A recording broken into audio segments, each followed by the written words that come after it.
Well, having understood the dialectical relation between form and content with reference to Marxism, now we shall go ahead with this discussion on content. There is a kind of logic, inner logic of content. Frederick Jameson speaks of this inner logic of content. And social or literary forms are the products of this inner logic of content. They are rather transformative products. So once we understand that forms are products of the content itself, we limit our view of the form and content relationship. So English Marxist critics of the 1930s, you know, often rely on vulgar Marxist perspective. Those who looked at economic structure as the only base which determine the superstructure, means religion. Superstructure means religion, culture, language, literature, whatever, all comes under superstructure. So British critics, Marxist critics of 1930s, you know, often relied on vulgar Marxist. Therefore, they started reading literary works for their ideological content. Raiding means I hope police raid, etc., CBI raid, attacking. Okay, so they started looking for the ideological content and relating this content directly to the class struggle or the economy. This is what vulgar Marxism is. Everything is correlated to class struggle or the economy. For example, Naxalite movements in India or elsewhere are the outcome of this kind of vulgar Marxism. They correlate everything directly to the class struggle. Everything. Now, whatever happens in the Naxalite areas like Vidarbha, Chhattisgarh, or other parts of Madhya Pradesh, etc., Odisha. So that is an instance of vulgar Marxism. These Naxalite movements correlated everything to class struggle or economy. And it is against this danger that Lucas warns. Lucas's comment. What is this comment? It is a kind of warning. The true bearers of ideology in art are the very forms rather than abstractable content of the work itself. This is the comment. Lucas, no, we saw it earlier as well, gave importance to form. And ideology is in the form of, in art, are the forms itself, not the content that we interpret, we abstract it from. So he thinks that we find the impress of history in the literary work precisely as literary, not as some superior form of social documentation. So he wants to study literature as literature. It should not be looked at as social documentation. That is the mistake that many of the Marxist critics commit. They try to look at everything as a social documentation. Literature should be studied as a piece of literature, simply as literary work, not as a social documentation. So, this is what we need to understand. Now, when we try to understand ideology in relation to form, we understood a short while before that form is a kind of ideology. What do we mean by this? What do we mean to say that literary form is ideological? While talking about this particular issue, Leon Trotsky, now who comments on this particular aspect, it is a kind of suggestive comment in his essay Literature and Revolution.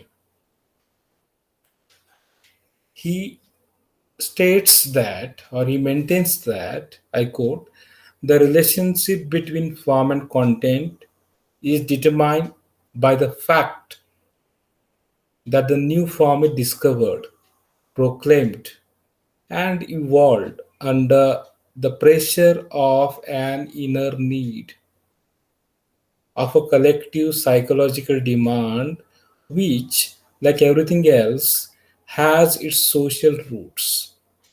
Unquote.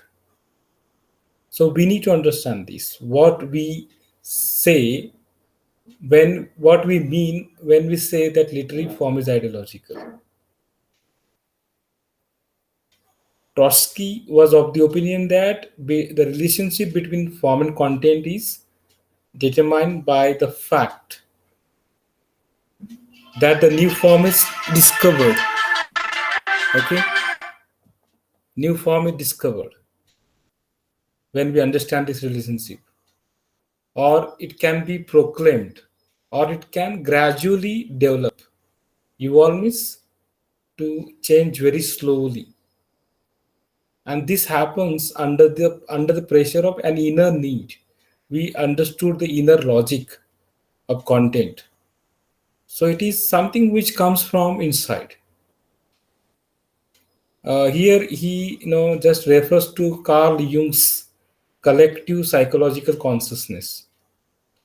Collective means of the society, of the group. It is a kind of collective psychological demand, just like anything else. And every relationship between form and content has its social roots. In in our previous part of discussion, we understood that Lucas was of the opinion that literary form or literature should be studied at literature. But here, mm, Leon Trotsky is stating that everything has its social roots. Significant developments in literary form result from significant changes in ideology. Whatever literary forms we see today are the result of changes in ideology, and we see the same.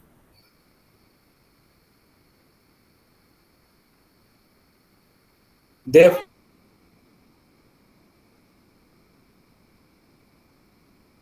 I gave you the example of old movies and new movies. What was presented in the earlier movies is not presented today, or what is presented today was not reflected in earlier movies.